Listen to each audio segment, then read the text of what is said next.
Histoire.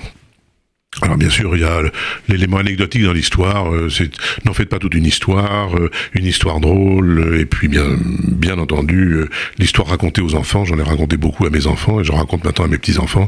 Allez, raconte-moi une histoire, c'est-à-dire en fait, un moyen pour s'endormir. Parfois c'est frustrant, parce qu'on raconte l'histoire, et puis tout d'un coup, l'enfant dort, on se dit, mais il n'a pas écouté la fin, c'est vache, parce que j'avais inventé une histoire amusante. Il y a des histoires qui sont beaucoup plus déterminantes, c'est-à-dire non pas des anecdotes, mais le résumé de quelque chose qui exprime une évolution de la société, ou qui exprime tout simplement des rapports sociaux.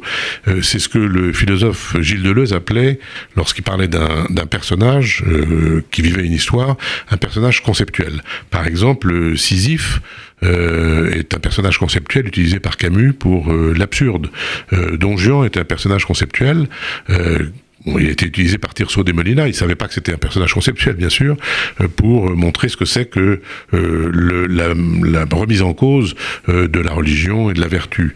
Frankenstein, inventé par Mary Shelley, est aussi un personnage extraordinaire qui invente un monstre qui le déborde et qui finit par devenir une menace pour l'ensemble de l'humanité. Oedipe, bien entendu, est aussi un personnage conceptuel imaginé repris par Freud des Grecs. Mais je crois que l'histoire, il y a des faits, bien sûr, il y a des histoires anecdotiques, comme je viens de le dire, des histoires qui sont des histoires profondes, qui expriment toute une réalité, une essence, et puis il y a tout ce que l'histoire ne peut pas saisir, ce qu'elle laisse de côté, et je trouve qu'il y aurait peut-être quelque chose à écrire là-dessus. C'est par exemple les odeurs et les parfums, ce sont les secrets, les mensonges pris pour des vérités, les pensées, les arrière-pensées, les sous-entendus, les souffrances, les espoirs, tout ça, ça fait partie de l'humanité, et on ne le voit nulle part, c'est nulle part répertorié.